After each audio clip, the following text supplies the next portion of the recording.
Boa noite, amigos e amigas, vocês que acompanham a página do Sindipetro RJ aqui no Facebook. Hoje estamos realizando mais uma live, um ao vivo, uma videoconferência aqui com os nossos diretores do Sindipetro RJ, e o tema de hoje versa sobre a questão desse pacote, esse plano de resiliência que foi imposto pela direção da Petrobras a partir do dia 1º de abril. Gente, não foi mentira, é verdade, Castelo Branco reduziu os salários dos trabalhadores da Petrobras, algo em torno que atingiu 21 mil trabalhadores da área administrativa. Então, hoje vamos debater essa questão, fora outras que estão ocorrendo aí junto com a crise do Covid-19, do novo coronavírus. Vamos falar do negligenciamento da direção da Petrobras, o que está acontecendo com os terceirizados, pessoal que trabalha em plataformas, em terminais. E para isso a gente conta com a presença do Eduardo Henrique, diretor do Sindipetro RJ e também diretor da FNP, Gustavo Marum, também diretor do Sindipetro RJ, Marcos Dias, nosso amigo, também diretor do Sindipetro RJ, e o nosso querido Igor Mendes, também do Sindipetro RJ, responsável pela parte jurídica.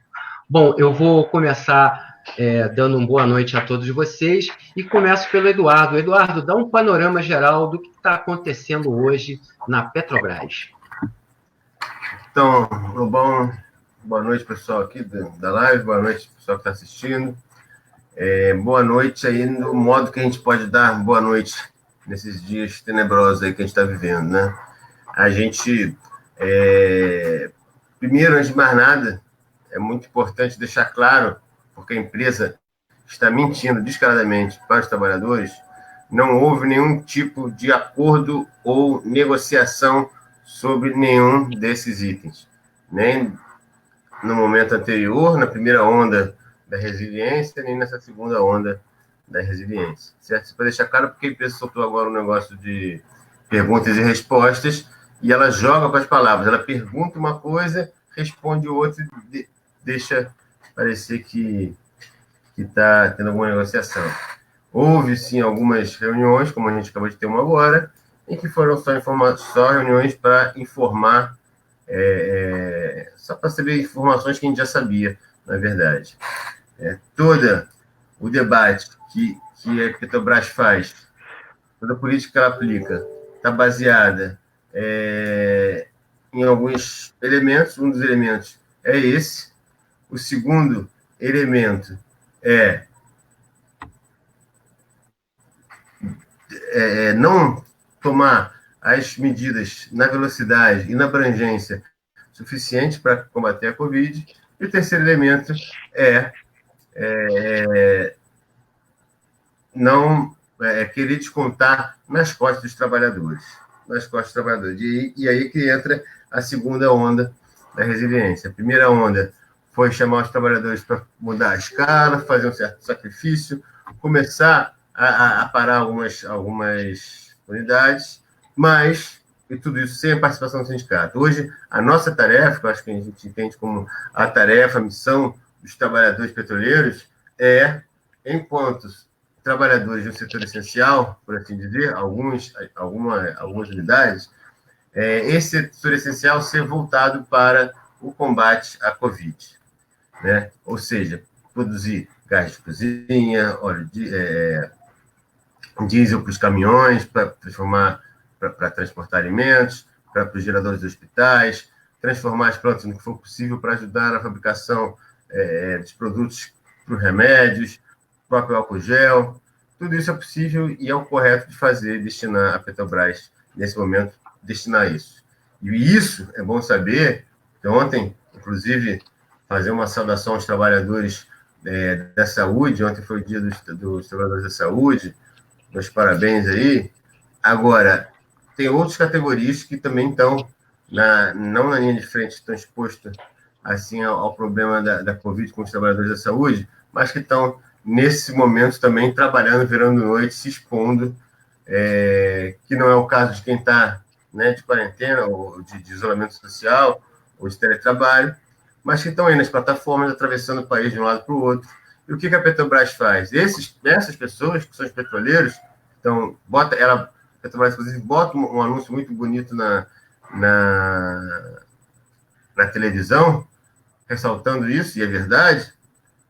Só que, ao mesmo tempo, ela joga para a sociedade de imagem agora. Ao mesmo tempo, na primeira medida dela, demitir os trabalhadores da greve do início de fevereiro. Segunda medida dela, agora, descontar, porque você até corrigiu, você falou que são 21 mil trabalhadores que vão ter descontado seu salário. 21 mil do setor administrativo, que vão perder 25%.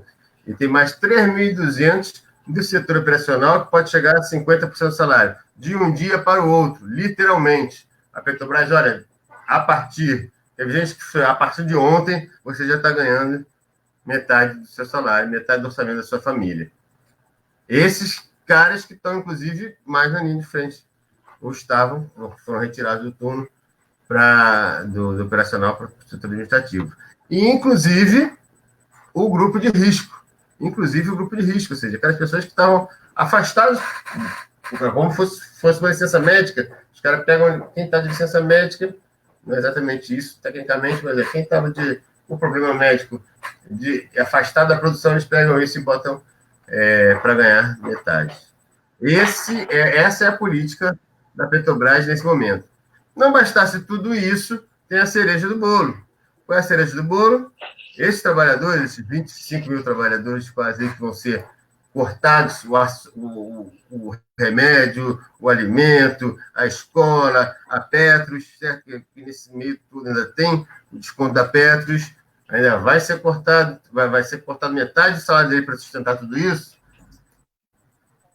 A resiliência da Petrobras é diferente para um e para outros, né? É aquele status. Resiliência no olho dos outros é refresco. Porque os gerentes, os trabalhadores vão ser descontados e vão perder pelo menos 3 meses de salário, pelo menos 3 meses de metade do salário. Os gerentes vão fazer uma poupança desses 3 meses, de 10% a 30% mais ou menos, que eles vão ser congelados e vão receber tudo em setembro. E a alta administração mandou uma mensagem para a Assembleia de Acionistas para triplicar o bônus que eles vão receber. Ou seja, há um processo descarado, sem vergonha, de enriquecimento da alta administração, dos gerentes, da base social, que responde ao governo Bolsonaro, que responde ao Castelo Branco e dele próprio, de enriquecimento às custas dos trabalhadores. Se aproveitam da catástrofe da Covid para se enriquecer, ganhar bônus, privatizar a Petrobras, porque dentro de tudo isso ainda tem, obviamente, aí eles se aproveitam também para fechar unidades que eles já queriam fechar, para tentar desenvolver o plano de investimento.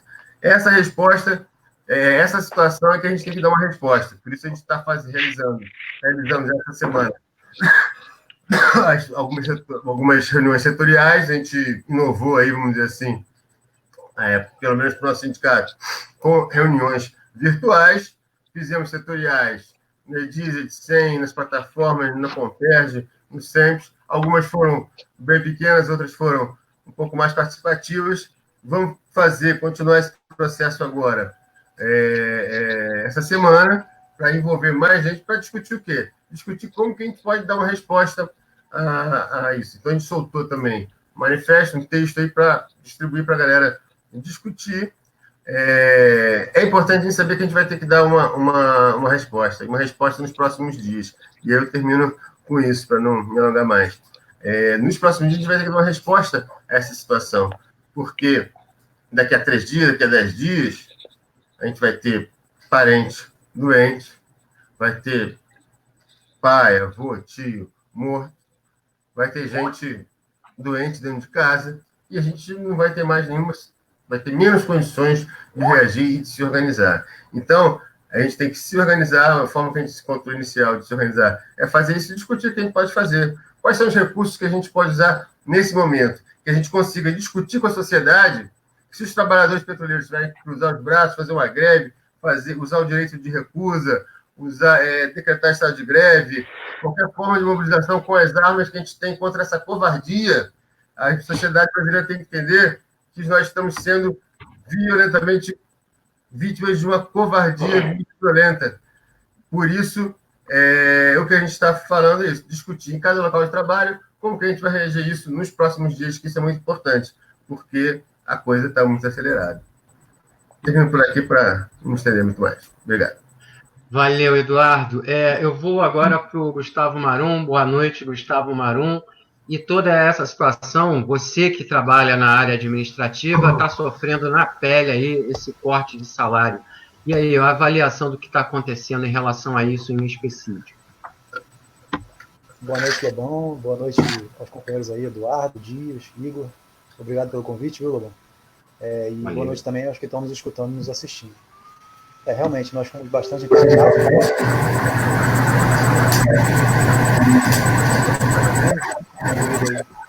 Deu uma travada.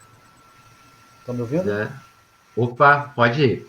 Tá. Estou te ouvindo. Então, sublinhando alguns pontos importantes aí. Primeiro, esse pacote de maldade, né, que é chamado de medida de resiliência, foi anunciado em 1º de abril. Né? Parecia uma piada de mau gosto, mas era um fato. Né? Um fato que gerou um drama para os petroleiros.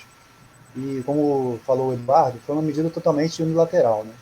E, curiosamente, eles convidam os representantes das federações para falarem e já chegam com tudo pronto e pedem para a gente sensibilizar, fazem apelos para que nós façamos a nossa parte.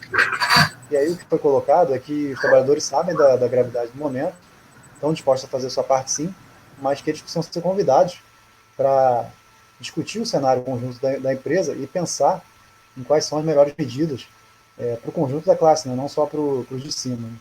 Então, ao mesmo tempo, foi feita a denúncia aí da covardia que está sendo feita por essa gestão, de, inclusive chegar a punir e chegar a demitir pessoas em plena pandemia. Né? Eu me refiro aos grevistas. Inclusive, isso é uma medida em descumprimento ao acordo que pôs término à greve na ocasião, junto ao PST. Então, é algo totalmente descabido que a companhia está fazendo em tempos de pandemia. Né? E aí, o que saltou aos olhos foram as grandes contradições desse pacote, né? As grandes injustiças, né? Porque aí vale lembrar o contexto recente, né? Para os que estão em cima, né? Eu digo os acionistas e o pessoal da alta gestão, da alta hierarquia, né? Recentemente tivemos aí 40 bilhões de lucros distribuídos, né? No ano passado. Tem também o anúncio de triplicar as premiações para a alta gestão, né? E aí também no pacote de maldade está prevista aí uma suspensão de 10% a 30% dos seus proventos, né, para esse pessoal de cima. E aí atenção, porque é só uma suspensão, porque na verdade vai ser uma poupança, porque isso vai ser pago lá em setembro novamente.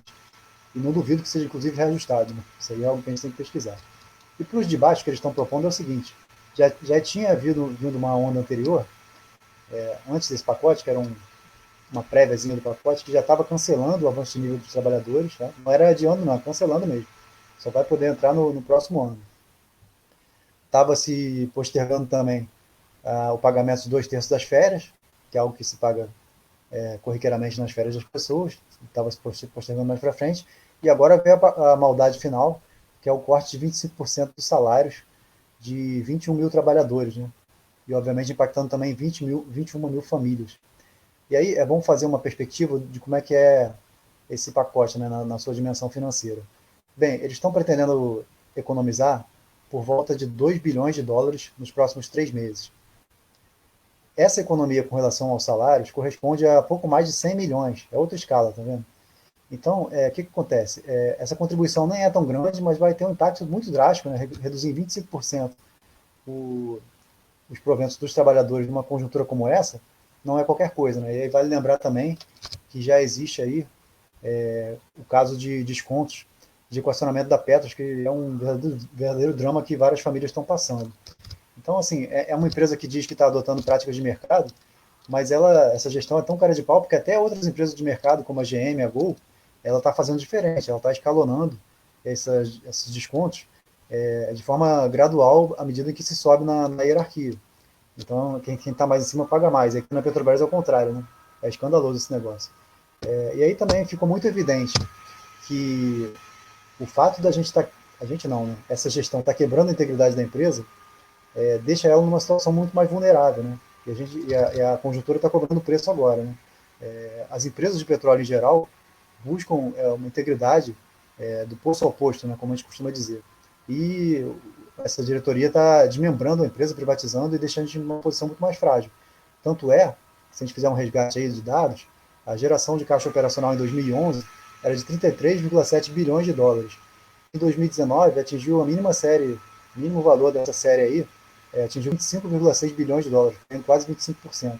Existe um outro indicador também que é de liquidez corrente, que é a capacidade de empresa de cumprir os compromissos de curto prazo. Ela se dá através da razão entre o ativo corrente e o passivo corrente. Então, para você ter uma ideia, em 2010, esse indicador era de 1,9. Em 2019, agora é 0,95. Caiu a metade. Vocês verem como é preocupante o cenário da Petrobras. Então, obviamente, a crise é muito grave, mas a Petrobras se encontra num panorama muito mais vulnerável por conta desses erros de gestão aí de privatizar, entregar ativo. E aí, o que se vê na prática é o conflito que a gente acompanha de sempre, né? Que é o conflito capital-trabalho. Eles querem salvar a remuneração dos capitalistas e, para isso, eles implicam em prejuízo diverso para os trabalhadores da Petrobras. E acho que a grande discussão que a gente tem que fazer é a discussão de como é que a gente vai distribuir a renda petroleira. Se vai só ficar remunerando os investidores ou se a gente vai distribuir para quem trabalha, que é quem gera esse valor. Né? A renda petroleira é extraordinária, a gente tem que distribuir para quem trabalha e para a população brasileira, né, que precisa dessa renda. E eles fazem uma opção inversa, eles fazem a opção por reduzir salário e agravar ainda mais o cenário de recessão, né? Vai ter menos consumo, obviamente. Então, estamos beirando a depressão aí e os gestores estão contribuindo com isso. E aí eu tenho algumas palavras sobre teletrabalho também, mas eu acho que eu posso deixar para uma segunda fala, né, para não me estender muito. Correto. Gustavo, agradeço aí a tua fala. Eu vou puxar agora para o Marcos Dias. Marcos, como esse pacote, essa forma e toda essa crise do Covid está afetando a área operacional do sistema Petrobras? Por favor, boa noite. Obrigado pela presença. Boa noite, pessoal. Demais participantes, pessoal que está aí assistindo pela internet. Os mais afetados, honestamente, a gente, como sempre, estão sendo os terceirizados, né? A gente pode... Os terceirizados, eles, por possuírem uma relação de trabalho mais precária, eles são sempre os primeiros a serem afetados, né? Então, já de algum tempo, de alguns anos para cá, nós vemos observando cortes sobre os terceirizados, piora na qualidade de trabalho desses, redução de salários, e nesse momento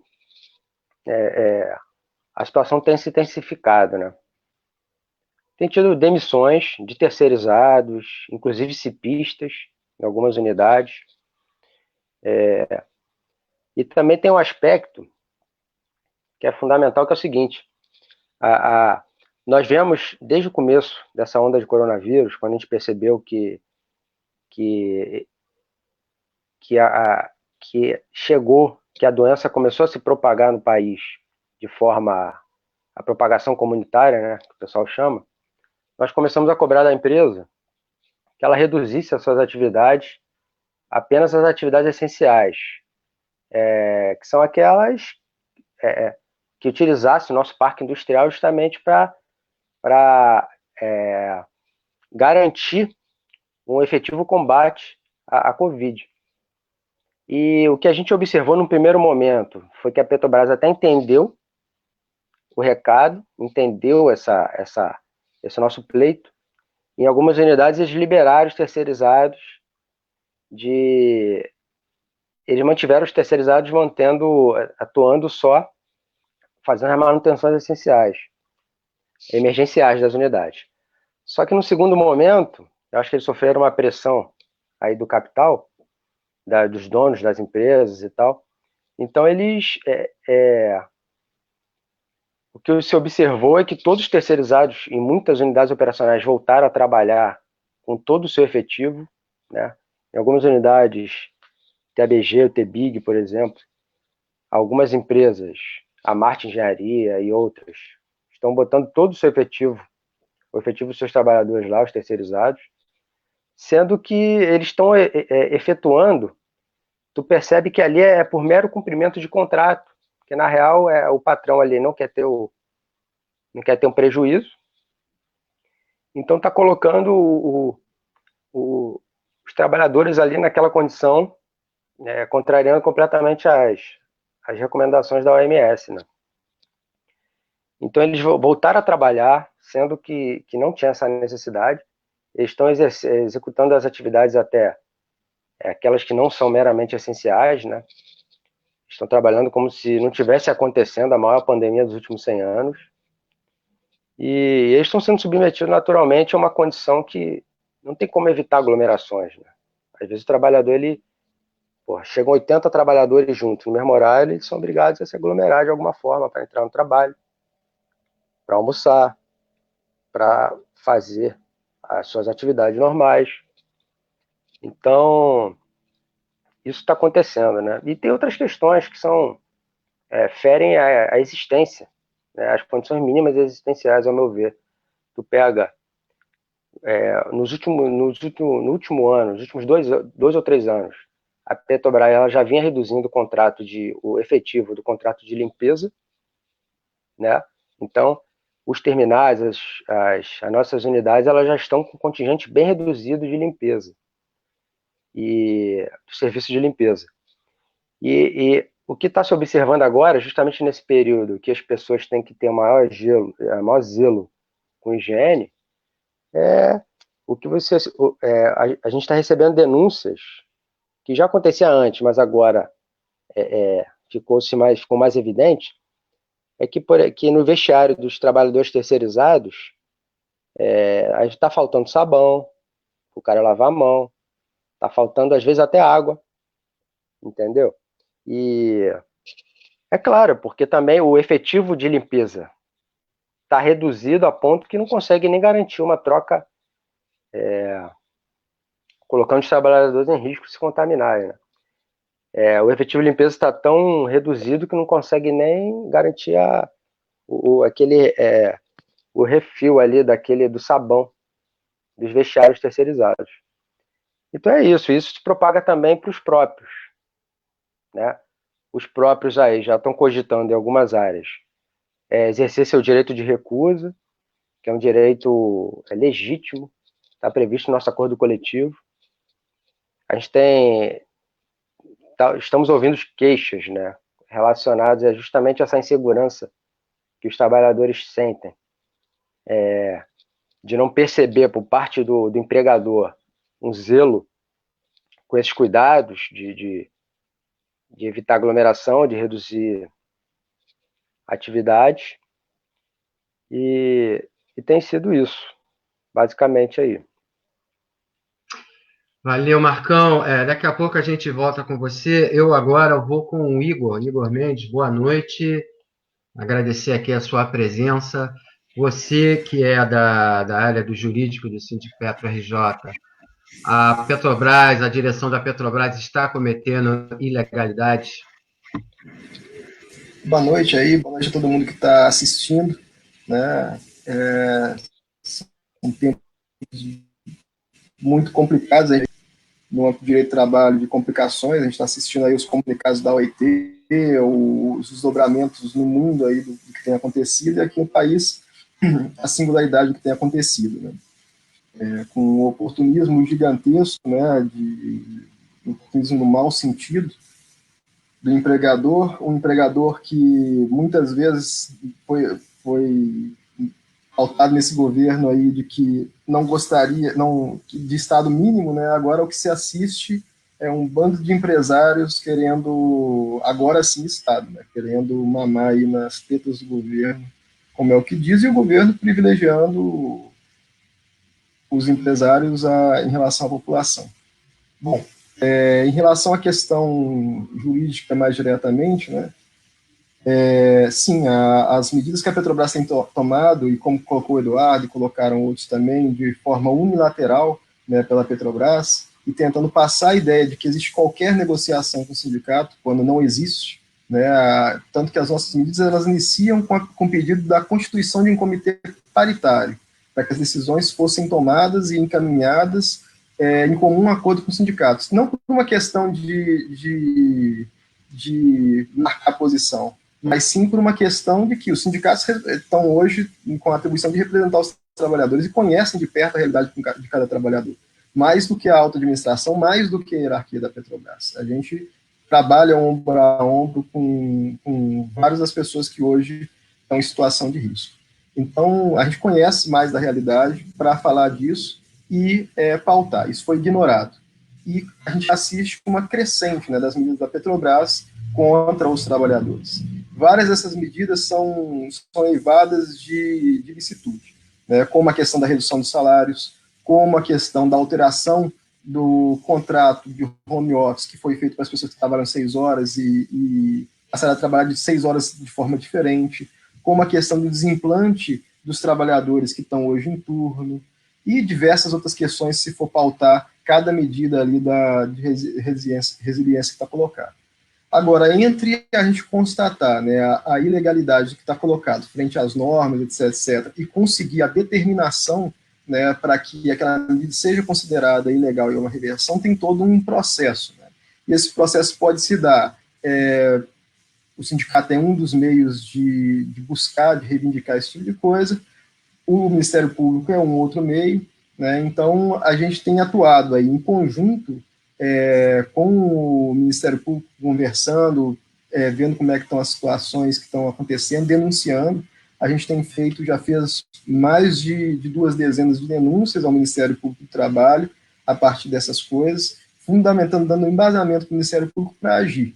Né? Então, a gente tem essa interlocução mais direta com o Ministério Público. Semana passada, a gente teve cerca de 2 reuniões com o Ministério Público. O Petrobras também está fazendo reuniões com o Ministério Público, né, chamadas pelo Ministério Público. Então, a gente está acompanhando, estudamos diversas situações, a gente tem uma série de ações já prontas, né, mas o desdobramento dessas ações, eles vão partir de uma estratégia que existe, a fundamentação, eu não vou entrar na fundamentação aqui, esse é adiantar a defesa da própria Petrobras. A própria Petrobras, ela não entra, muitas vezes, na defesa do que ela está fazendo, ela se restringe a dizer que aquilo ali está conforme a lei, conforme não sei o quê, e a gente sabe que isso não é verdade, né, e vai comprovar isso no meio jurídico, né, seja através de ações do próprio sindicato, com ações de outros órgãos que a gente possa apoiar e avançar. Hoje existe uma interlocução direta entre os sindicatos que compõem hoje a FNP, né? Os jurídicos têm se conversado, o jurídico da FNP está atuando nas demandas que são mais nacionais, como essa própria questão da redução de salário, com redução da redução de salário, desculpa, a questão do desimplante, que são questões que têm um perfil similar do que está acontecendo em todas as bases que a gente atua. Então, essas medidas estão acontecendo pelo jurídico da FNP, o Dr. Coelho, com interlocução direta dos jurídicos dos demais sindicatos. Né? Então, está sendo construído, as medidas locais, a gente está atuando em cima delas, discutindo e atentos a cada movimentação que tenha acontecido. A gente teve aí, nos últimos dias, né, uma decisão que muita gente tem comemorado, mas que é só o menos pior, né, que é essa decisão relativa aí aos ferroviários, né, sobre a questão sobre os ferroviários, aqui não é sobre os ferroviários, não, é sobre a MP 936, né, relativa à necessidade de discutir com os sindicatos, mas por que essa decisão não é uma boa decisão? Primeiro, porque o que resguarda isso é a Constituição. Então, grosso modo, o que minimamente um ministro que está ali com o papel de defender a Constituição deveria, e olha que eu não sou defensor completa da Constituição, não, tá certo? Aquilo ali, para mim, é muito aquém do que deveria ser. Mas, num cenário menos pior, alguém que se diz defender a Constituição deveria reafirmar com o texto constitucional e não ficar criando inovação em cima do texto constitucional. E a medida que foi tomada é uma criação em cima do texto constitucional, tá certo? Mesmo sendo uma decisão interlocutória. Então, o que a gente tem que defender nesse momento é a questão do direito constitucional, que a gente tem nesse aspecto, aquela decisão é menos pior do que a MP 936. A MP 936 não se aplica à Petrobras, né? A gente fez até uma matéria excelente aí sobre isso no nosso site, depois que o pessoal ouvir e detalhar. Então, a gente está atento às frentes que estão acontecendo, aos desdobramentos que estão acontecendo no país inteiro, às decisões que têm saído, porque diversos outros sindicatos estão agindo, o Ministério Público tem agido também em diversos estados, vendo como é que o Judiciário está recepcionando isso. A gente vê que tanto o TST quanto o STF são lugares que a gente tem que fugir deles, assim, porque são locais, e eu não tenho o menor pudor de falar isso, que eles estão alinhados com a patronal. Eu não tenho a menor dúvida disso. Tá certo? E a gente assistiu isso no Acordo Coletivo de Trabalho, que uma série de abusos foi cometido pelo TST e ficou por isso mesmo. A gente assistiu isso na mediação do nosso Acordo Coletivo de Trabalho, da nossa greve, foi os abusos que aconteceram, do Acordo Coletivo de Trabalho, que a gente teve um mediador defendendo a proposta da Petrobras. Então, assim, é uma série de absurdos. E a gente não tem que ter pudor de dizer que o judiciário que a gente tem aí está extremamente alinhado com o governo que está colocado. Só sabe falar com palavras menos chulas, né? Então, para dar segurança ao pessoal, que a gente tem um jurídico que está trabalhando dia e noite, todo jurídico está trabalhando, todos os advogados estão trabalhando, os assistentes do sindicato estão trabalhando, a gente está numa interlocução direta com o Ministério Público do Trabalho, nós temos as nossas ações que estão elaboradas com a ação da Abono, que foi distribuída, e a gente está aguardando aí em relação à liminar para ser decidida, do Abono que eu digo, do aumento da diretoria executiva, né? E relembrar que não existe bala de prata jurídica. As pessoas, muitas vezes, elas ficam questionando, buscando para que o jurídico, a gente foi adestrado ao longo do tempo, achando que o judiciário vai resolver todos os problemas. Não vai. O que vai resolver os problemas é mobilização. Então, esse é o momento, né, até gostaria que os companheiros também falassem disso, da gente pensar quais são as formas que a gente tem de se mobilizar nesse momento. Deixa que a ferramenta do jurídico está sendo utilizada por quem tem conhecimento para utilizar, com pessoas que têm competência, inclusive no âmbito internacional, para atuar. E confiem que esse é o momento para confiar no que a gente está fazendo. Que o jurídico hoje está atuando com o que a gente tem de excelência, tá certo? E vai tomar as medidas, mas muitas vezes a gente não pode entrar com essa divulgação. Mas o que nós, né, que estamos aí sofrendo essas consequências mais diretas no âmbito do trabalho, e estamos dando apoio também para os terceirizados, o que a gente pode fazer? Né? A gente tem como avançar no estado de greve, por exemplo, para que a gente aumente essa correlação de forças para uma empresa que está ignorando absolutamente tudo que a gente tem dito. A gente pode fazer algum outro grau de mobilização. Eu acho que esse é o momento da gente pensar o que a gente pode fazer de conjunto para aumentar essa correlação de força, porque até agora, como disse bem um petroleiro no passado, já de longa data, nós estamos sendo os cães que ladram enquanto a caravana passa, né? O que a gente tem que fazer é derrubar essa caravana. Valeu, Igor. Eu vou voltar com o Eduardo. Eduardo, o governo emitiu a medida provisória MP 936, que trata dessa questão do corte de salários e tal, redução salarial. E a Petrobras ela não pode aplicar na íntegra essa medida por conta da indicação de que isso não é aplicado a empresas de capital misto, que no caso é a Petrobras. Mas ela aplica uma redução de salário. Ela usou de malandragem, ela deu, digamos, uma pernada em seus trabalhadores para aplicar essa medida do Bolsonaro? Não sei se foi malandragem ou pernada, mas que foi um bruto ataque, foi um ataque brutal. Se achou uma tese jurídica, essa tese que ela achou para justificar, a gente obviamente vai defender e vai se opor, vai né, tentar derrubar essa medida. Eu acho que a gente tem motivos, tem razão e tem condições de fazer isso. Tem uma ação, né, como foi falado, uma ação em relação à redução do jornada, uma relação à redução salarial, né, e outra ação em relação a pegar o pessoal do turno e passar para o administrativo. Agora, todo esse arcabouço jurídico aí, inclusive, pode se fechar e piorar ainda mais, né? Então, por isso que eu digo, se a gente tiver que resistir, tem que resistir obviamente, usando todos os arcabouços, como falou o Igor. Isso aí a gente já está fazendo. Agora, o que nós vamos fazer da nossa parte? Né? Como é que nós vamos nos mobilizar enquanto trabalhadores? O advogado está lá trabalhando, e a gente vai fazer o quê?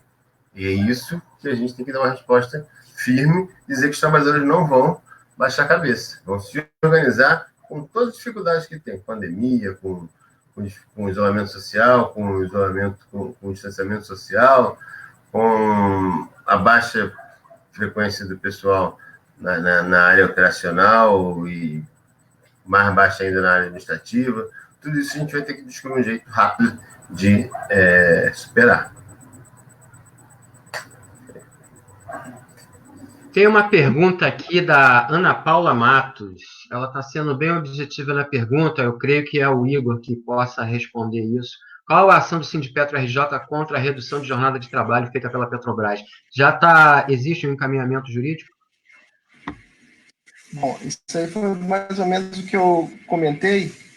Sim, assim que saiu a medida da Petrobras, a gente já estava vendo a parte da MP, nós fazendo algumas outras coisas. A Petrobras, ela argumenta, né, a tese da Petrobras nisso é que ela está respaldada pelo artigo 501 da CLT, que fala do motivo de força maior, e associa isso à MP 927.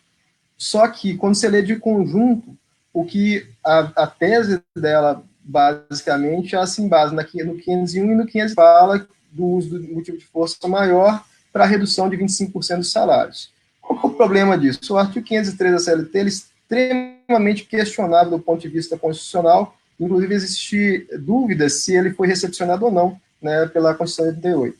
Então, essa é a tese da empresa, tá certo? Então, desde que saiu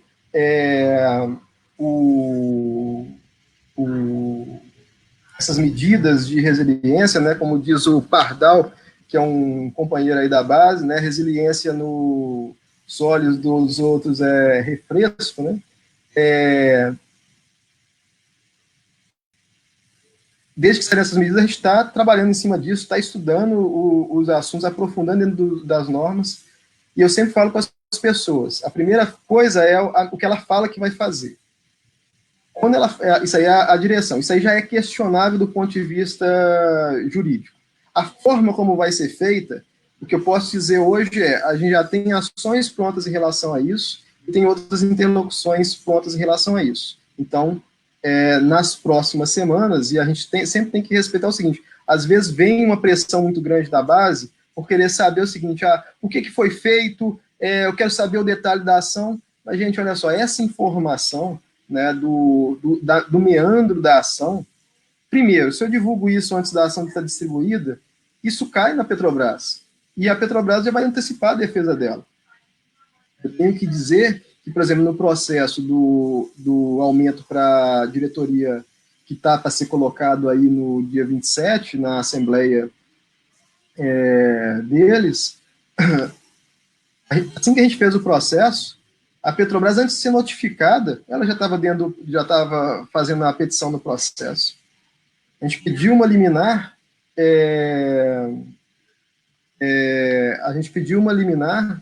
e antes disso, a Petrobras já está se manifestando. Como é que isso acontece? Então, a gente tem que ter muito cuidado com o que a gente divulga. Então, nesse momento, eu não estou abrindo a nossa tese de defesa, o que a gente vai colocar questionando isso, mas, sim, existem diversas ações, tanto junto ao Ministério Público do Trabalho, que também está olhando isso com extremos maus olhos, quanto por parte do Sindipetro RJ, quanto por parte da federação, quanto por parte dos demais sindicatos, em relação a isso, que podem se traduzir em ações judiciais ou em ações via Ministério Público, né, pelo próprio Ministério Público, a gente vai sempre mapeando quais são os desdobramentos disso para poder agir. Lembrando o seguinte, se a gente faz uma ação simplesmente para dar uma resposta para a ansiedade, e eu entendo isso, não só ansiedade, mas o que o pessoal está sentindo na pele mesmo. A gente tem que preparar uma ação que, dentro do ambiente que é desfavorável a nós, que é o judiciário, que tem o máximo de respaldo possível. E isso não é do dia para a noite. Né? E isso não é de forma sem ter um alinhamento com os demais sindicatos. E isso toma tempo, mas a gente está agindo dentro do tempo que a gente tem para agir. Então, confiem que a gente está fazendo as coisas. a questão é, a Ana Paula está perguntando aqui, né? Mesmo usando essa tese, se a companhia pode decidir reduzir os salários apenas de parte do efetivo. Esse é um dos pontos.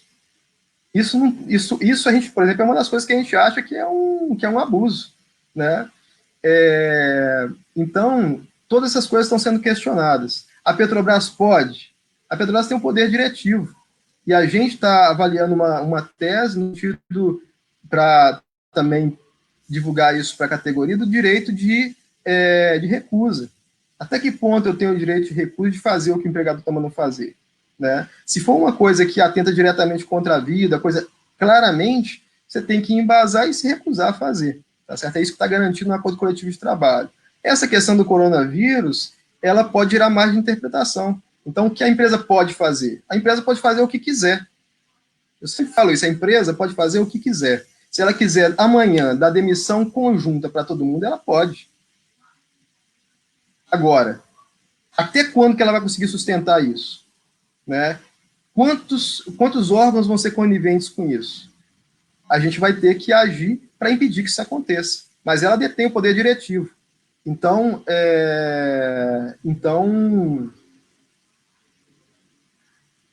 nesse aspecto, ela não pode tudo. Mas, na prática, num primeiro momento, ela pode. Porque ela está lá gerindo o contrato de trabalho. Agora, existem coisas que vão ter mais respaldo e coisas que existirão menos respaldo. E o que a gente vai contestar. Então, a gente vai fazer essa contestação nos meios que ela tem que ser feita no âmbito jurídico, que é no judiciário, junto ao Ministério Público através de denúncias, que é o que a gente está fazendo. Né? Agora, eu não vou entrar nos meandros de quais são as teses que a gente está trabalhando. Por exemplo, essa questão, a gente vai entrar com uma ação, por exemplo, pedindo para que tem isonomia, que todo mundo tenha redução de 25%. Eu acho que não é esse o caminho. Né? O que a gente vai questionar é a redução. E vai dizer assim, isso não tem que existir. Ponto. Tá certo?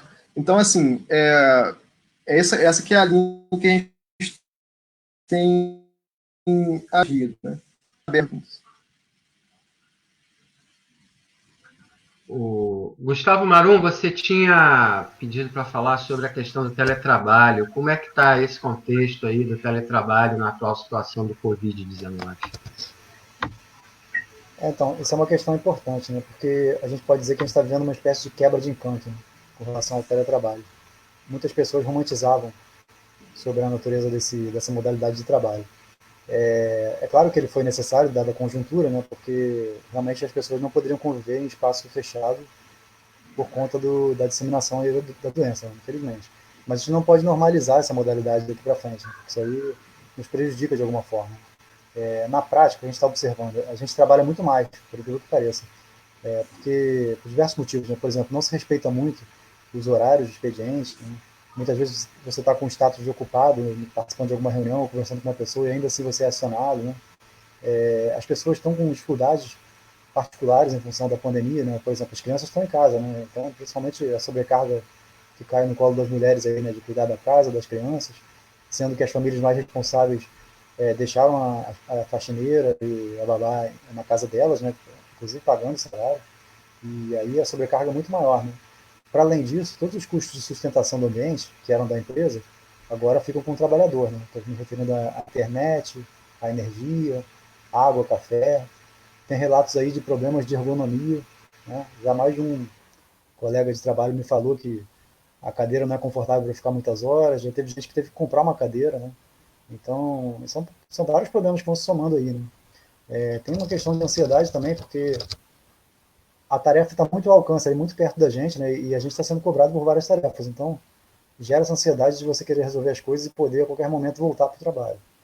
Então, o que está acontecendo é que se quebrou essa fronteira entre a vida profissional e a vida pessoal, né? O trabalho está entrando dentro de casa, não o contrário. Eu até brinco que tinha um glamour de a gente poder trabalhar com a roupa de ficar em casa, mas a realidade é o contrário. Quando tem uma fronteira quebrada, o lado mais forte invade o lado mais fraco. Então, na verdade, a gente está indo dormir com a roupa de trabalho, né? Então, tem implicações aí sociais e psicológicas, né? Porque nós não estamos acostumados a trabalhar como ilhas, a gente está tendo que fazer isso, estamos ilhados, e isso gera impactos, né? E aí a gente tem que ter criatividade também não só para trabalhar e manter a boa saúde mental, mas também para exercer o espírito coletivo aí, né? A luta sindical continua, por exemplo. Então a gente está tentando criar outros mecanismos aí para as pessoas se organizarem, né? Poder se reunir virtualmente, para a gente não aceitar que essa é uma nova realidade que a gente tem que se enquadrar e aceitar tudo como está sendo colocado. A gente tem que se reorganizar também para equilibrar as forças, para não deixar o teletrabalho ser uma medida que, na verdade, aumenta a exploração do trabalhador e beneficia os grandes proprietários. A gente tem que equilibrar as forças novamente e rapidamente, porque a empresa está se fazendo valer do momento para nos atacar, né? Porque a gente está distante um do outro, então fica mais difícil a gente manifestar coletivamente as discordâncias. E ela Oi, oportunisticamente está se fazendo valer esse momento. Gustavo, tem uma pergunta da Ana Paula Matos. Pode haver controle de jornada de trabalho em teletrabalho? Essa é uma questão, né? Pelo regulamento do teletrabalho, o que se dizia é que a pessoa deveria escolher só um turno, né? Ou amanhã ou à tarde, prioritariamente, e deveria ser 6 horas, tendo um intervalo de 15 minutos no mínimo e 1 hora no máximo. Esse para jornada, eu estou falando para jornada reduzida, na verdade. E não é o que está acontecendo, né? Eu já vi gerência aí que falou, por exemplo, que você vai fazer 6 horas, mas você vai ficar 3 horas de manhã, aí fica 2 horas de almoço e volta mais 3 horas. Então você quase aproxima as 8 horas novamente, deixa a pessoa à disposição praticamente, com 2 horas de almoço. E não faz sentido isso, né? É uma forçação de barra. Você reduz a jornada, mas deixa a pessoa à disposição pelo menos 7 horas aí. Isso é um abuso, do meu ponto de vista.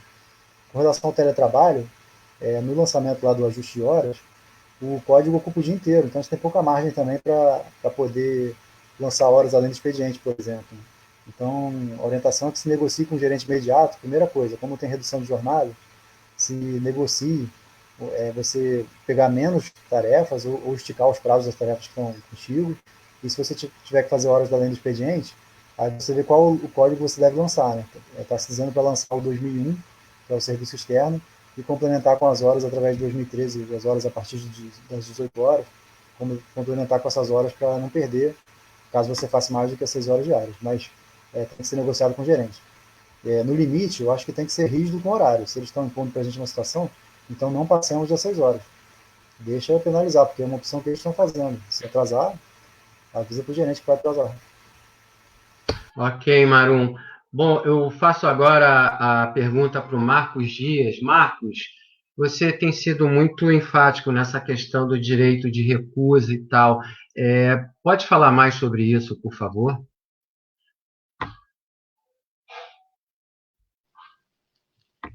Então, é o seguinte, o direito de recusa, ele está previsto no nosso acordo coletivo, no acordo coletivo da Petrobras, ele está previsto lá na cláusula 78. Ele é um direito que pode ser exercido toda vez que o trabalhador ele sentir que aquela tarefa que ele está executando, ela pode trazer algum risco iminente e grave à sua saúde e à sua segurança, né? E nesse momento, a principal queixa que a gente tem recebido dos trabalhadores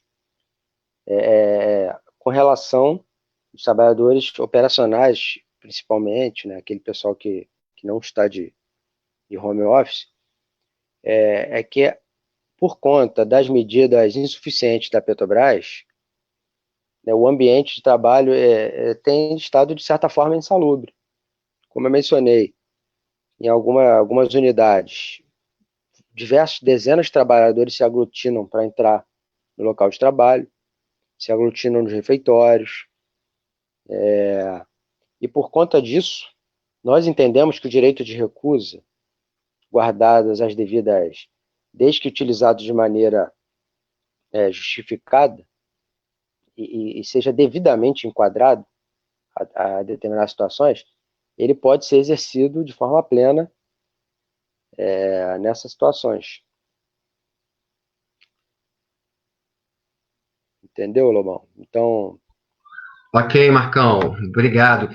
Bom, eu queria só fazer uma chamar o Eduardo aqui para me dar um informe sobre as setoriais. Como é que está a situação das setoriais? Se já acabaram? Como é que foi a avaliação? Enfim, dá um panorama aí para a gente, Edu, por favor.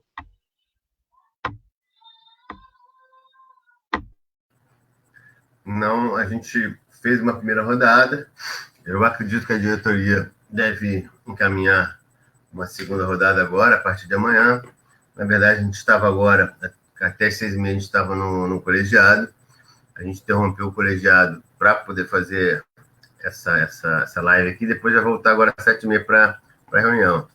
Nessa quarentena aqui, a gente está fazendo mais reunião do que nunca. E a gente, inclusive, compreende que essa novos meios, né? Que é uma coisa engraçada, porque sempre existiu sempre, há um tempão que existe Skype. E a gente podia usar do mesmo jeito, só que não usava, né? Isso nos forçou, de certa forma, a abranger um certo número de pessoas que não passaram da reunião. Óbvio que que é muito pior, que é muito mais difícil organizar qualquer coisa desse jeito. Mas tem a sua validade, tem a sua importância muito grande. Hoje, através desse instrumento, a gente consegue, com velocidade, recolher um monte de denúncias, consegue recolher, trocar um monte de informações. Óbvio que na hora de concretizar isso, né, fazer isso virar uma mobilização, uma passeata, um ato, hoje a gente está restrito aí aos panelaços e a reuniões virtuais. Isso, em algum momento, vai ter que se romper, porque ou por bem ou por mal. Então, é essa discussão que a gente tá falando. Então, as setoriais teve uma primeira discussão, não todas as bases, mas um bom número de unidades, né? Como eu falei, plataformas, Edcem, Edize, Semps, Comperge, enfim. E dos terminais também, TBG e TBIG, mas envolveu poucas pessoas, digamos assim, do nosso ideal. Então, o colegiado vai voltar a se reunir, a diretoria, né, do sindicato vai voltar a se reunir agora. Acredito que ela indique aí uma nova rodada de assembleias, um encaminhamento de todas as propostas de assembleias, não, né, dessas reuniões setoriais, encaminhamento de todas as propostas que já foram recolhidas, naquele sentido de discutir, né, como é que é possível se mobilizar, o que a gente pode fazer para forçar a Petrobras a combater a Covid. Hoje tem um outro vírus na Petrobras, né, que não é o coronavírus, é o castelovírus, que a gente tem que lançar uma campanha para achatar a curva do castelovírus também, que é defender nossos empregos, nossos salários, nossos direitos, contra o desinvestimento, contra a espoliação do patrimônio da Petrobras, para encarar o que vem pela frente depois. O problema não é só o coronavírus, certo? Tem uma guerra que gerou o preço do petróleo baixar, tem uma recessão, uma perspectiva de recessão no mundo e alguns falam até em depressão. Então, tem muita coisa ainda pela frente. E, para isso, precisamos de uma Petrobras verticalizada, uma Petrobras integrada, que é justamente contra isso que eles estão fazendo, para defender o nosso povo, mais uma vez, para defender o problema do país, mais uma vez.